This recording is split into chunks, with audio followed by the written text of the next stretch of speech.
അപ്പൊ മുസ്ലിം ഉമ്മത്തിലെ ഇജ്മാ ഒരു കാര്യത്തിൽ വന്നു, ആഹാദായ ഒരു ഹദീസ് വിരുദ്ധമായി കാണുന്നു. അവിടെ ആഹാദിനെ മുന്തിക്കണോ മുത്തവാത്തിറിനെ ഇജ്മാഇനെ മുന്തിക്കണോ എന്നതിൽ ചില മേഖലകളിൽ മാലിക് ഇമാമിന് വ്യത്യസ്തമായ നിലപാടുകൾ ഉണ്ട്. ചില ഘട്ടത്തിൽ അദ്ദേഹം ഇജ്മാഇനെ മുന്തിക്കും. കാരണം ഖബർ ആഹാദുണ്ട്, ശരി, അതിന് ലാഹിർ പ്രത്യക്ഷാർത്ഥ പ്രകാരം ഇങ്ങനെയാണ്, എന്നിട്ടും ഈ ഇജ്മാ ഉണ്ടായെങ്കിൽ ഈ ഹദീസിൽ നിന്ന് എനിക്ക് മനസ്സിലാവാത്ത മറ്റെന്തോ അവർക്ക് മനസ്സിലായിട്ടുണ്ടാവും, അതുകൊണ്ടാണ് ഒരു ഇജ്മാ ആയത്.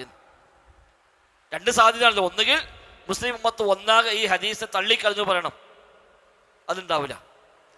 അപ്പൊ പിന്നെ ഈ ഹദീസിന് എതിരായിട്ട് ഉമ്മത്ത് മൊത്തം പറയുമോ? ഉണ്ടാവില്ല. പക്ഷെ അവിടെ പറഞ്ഞു കാണുന്നു. അപ്പൊ അതിനർത്ഥം ഈ ഹദീസിന് ഞാൻ മനസ്സിലാക്കിയ അർത്ഥമല്ല, ഇതിന് മറ്റെന്തോ ഒരു വശം ഈ ഹദീസിനുണ്ട്. അത് മനസ്സിലായത് കൊണ്ടാണ് അവരെല്ലാവരും ഇജ്മാ ആയത്. അത് മനസ്സിലാവാത്തതുകൊണ്ടാണ് എനിക്കത് അതിനെതിരായി തോന്നുന്നത്. അതുകൊണ്ട് ആ ഇജ്മാഇന്റെ കൂടെ നിൽക്കാം എന്നാണ് ചില ഏരിയകളിൽ, അത് എല്ലാ സ്ഥലത്തുമല്ല, അതിന് വേറെ കുറെ നിബന്ധന ഉണ്ട്. അതൊക്കെ പൂർത്തിയായി വരുന്നിടത്ത് ചില ഘട്ടങ്ങളിൽ ആഹാദിനേക്കാളേറെ ഇജ്മാഇന് ഇമാം മാലിക് റഹിമഹുല്ലാഹ് മുൻതൂക്കം കൊടുത്തിട്ടുണ്ട്. അങ്ങനെ വരുമ്പോൾ ചില മസലകളിൽ ചിലപ്പോൾ അബൂ ഹനീഫ പറഞ്ഞ അഭിപ്രായം മൗല വിഷയത്തിൽ ഇമാം മാലിക് പറയുക, ഇമാം മാലിക് പറഞ്ഞ അഭിപ്രായം മാബിലെ ഇമാം ഷാഫി റഹിമഹുല്ലാഹ് പറയുക. കാരണം ഒരു ഖബർ ആഹാദുണ്ട്.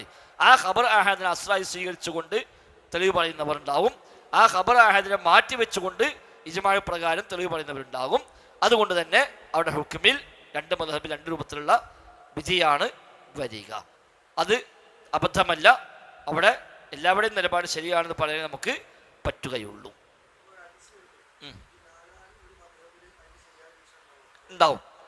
അത് 4 മദ്ഹബുകൾ എടുത്താൽ ഈ ഹദീസിന് ശരിയായ വീക്ഷണം എവിടെയൊന്നും ഇല്ലാതിരിക്കൂല. വളരെ മൈന്യൂട്ടായതെങ്കിലും ഒറ്റപ്പെട്ട ചില മസലി മാത്രമൊക്കെ അത് അപ്പുറത്ത് ഉണ്ടാവുള്ളൂ, അതും ഉണ്ടാവില്ല എന്ന് തന്നെയാണ്. അതുകൊണ്ടാണ് പൊതുവെ ഈ 4 മദ്ഹബിന് പുറത്തേക്ക് പണ്ഡിതന്മാർ പോകാത്തത്. അന്ധമായ അനുകരണം വേണ്ടെന്ന് വെച്ചാലും ഒരു വിഷയങ്ങൾ പറയുമ്പോൾ, ഈ ഹദീസ് പറയുമ്പോൾ ഇമാം ഷാഫി എന്താ മനസ്സിലാക്കിയത്, ഇമാം മാലിക് എങ്ങനെയാണ് മനസ്സിലാക്കിയത് എന്നുള്ളതൊക്കെ നോക്കുന്നത് അതുകൊണ്ട് തന്നെയാണ്. കാരണം അവരൊക്കെ ഇതിൽ അങ്ങേയറ്റ അഗ്രഗണ്യരാണ്. അതുകൊണ്ട് അവരൊക്കെ ഓർക്ക് ആർക്കും തിരിഞ്ഞില്ല, പിന്നെ ശേഷം വന്ന ഒരാൾക്കാർ തിരിഞ്ഞത് എന്ന് പറയേണ്ട സാഹചര്യം ഒരു ആയത്തിൻ്റെയോ ഹദീസിൻ്റെയോ വിഷയത്തിൽ പൊതുവെ ഉണ്ടാവുകയില്ല. ഒരു മനുഷ്യന്മാരാണ്, തെറ്റുപറ്റും, ഇല്ല എന്നൊന്നല്ല. എന്നാൽ പോലും അവർക്കൊന്നും മനസ്സിലായിട്ടില്ല, പിന്നെ വന്നൊരാൾക്ക് മനസ്സിലായി എന്ന് പറയേണ്ടുന്നൊരവസ്ഥ ദീനിന്റെ വിഷയത്തിൽ പൊതുവെ ഉണ്ടാവുകയില്ല. ഉണ്ടാവില്ല. അസംഭവ്യമാണോ ചോദിച്ചാലോ അസംഭവ്യമല്ല. പക്ഷെ അങ്ങനെ ഉണ്ടായിട്ടുണ്ടോ ചോദിച്ചാൽ ഇല്ല എന്ന് തന്നെ പറയാം.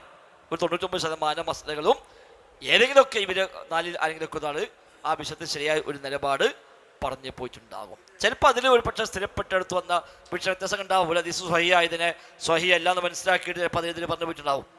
അതും അവർക്ക് ന്യായമുണ്ട്. ഓരോ കണക്ക് സ്വഹീഹ് അല്ല, അതുകൊണ്ട് പറഞ്ഞില്ല. അത് മറ്റുള്ള കണക്ക് സ്വഹീഹ് ആണ്, അതുകൊണ്ട് പറഞ്ഞു. അങ്ങനെയൊക്കെയുള്ള ചില വ്യത്യാസങ്ങൾ ഒരു പക്ഷേ വന്നേക്കാം. അപ്പം അവിടെ നമുക്ക് അവിടെ വിയോജിക്കേണ്ട കാര്യമില്ല.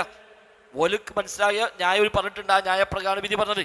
ആ ന്യായം ന്യായമല്ലാന്ന് തൊട്ട് ശേഷമുള്ളതും പറയും ചെയ്തു. അപ്പം ക്ലിയറായി. അവിടെ നമുക്ക് അതിലേക്ക് മടങ്ങുകയും ചെയ്യാം. അതുകൊണ്ടാണ് പൊതുവെ ഫിഖ്ഹി മസ്അലകളിൽ ഈ 4 മദ്ഹബുകൾ വെച്ച വളയങ്ങൾക്കുള്ളിൽ തന്നെയാണ് പിന്നീട് വന്ന പണ്ഡിതന്മാരൊക്കെയും മിക്കവാറും നിന്നിട്ടുള്ളത്. അന്ധമായ അനുകരണം വേണ്ട എന്ന് പറഞ്ഞ അതിനെ എതിർത്ത പണ്ഡിതന്മാർ പോലും ഈ 4 വളയങ്ങൾക്കുള്ളിൽ നിന്നുകൊണ്ട് കർമ്മശാസ്ത്രത്തെ നോക്കി കണ്ടിട്ടുള്ളൂ.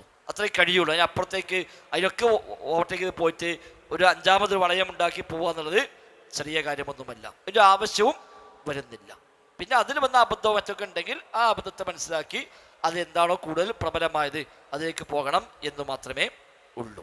പിന്നെ മാലിക്കി മദ്ഹബിലെ മറ്റൊരു പ്രത്യേകത, ഒരു വിഷയത്തിൽ 2, 3, 4 അഭിപ്രായമുണ്ടെങ്കിൽ മിക്കവാറും അതിൽ ഏറ്റവും കർശനമായ നിരീക്ഷണം എന്താണോ അതാണ് ഇമാം മാലിക് റഹിമഹുല്ലാഹ് പലപ്പോഴും മുൻതൂക്കം കൊടുക്കുക. കാരണം അതാണ് ഏറ്റവും സൂക്ഷ്മമായത് എന്നാണ് അദ്ദേഹത്തിൻ്റെ നിലപാടതിൽ. ഏറ്റവും കർശനമായ ഏറ്റവും സ്ട്രോങ് ആയ നിലപാടായതോ അത് സ്വീകരിക്കും. പിന്നെ പ്രശ്നമില്ലല്ലോ, അപ്പുറത്തേക്ക് പോകില്ലല്ലോ. മറ്റൊരു പക്ഷേ ശരിയാണെങ്കിൽ പോലും അതെടുത്തില്ലെങ്കിൽ ഒരു ആശ്വാസം കുറയുന്നില്ലുള്ളൂ. മതത്തിന് സൂക്ഷ്മതക്ക് അതാ നല്ലത് എന്ന് പറഞ്ഞുകൊണ്ട് മിക്കവാറും മസ്അലകളിൽ അദ്ദേഹം അങ്ങനെയാണ് പലപ്പോഴും സ്വീകരിക്കാറുള്ളത്. എന്നാൽ ചില രംഗത്തൊക്കെ തിരിച്ചുമുണ്ട്. കാരണം അദ്ദീനു യുസ്റുൻ എന്ന അസ്ലു പ്രകാരം ചില രംഗത്തൊക്കെ എളുപ്പമുള്ളത് ഇമാം മാലിക് റഹിമഹുല്ലാഹ് സ്വീകരിച്ച് പോന്നിട്ടുമുണ്ട്. ഇതാണ് മാലിക് മദ്ഹബിൻ്റെ ഒരു പൊതുവായ രീതി.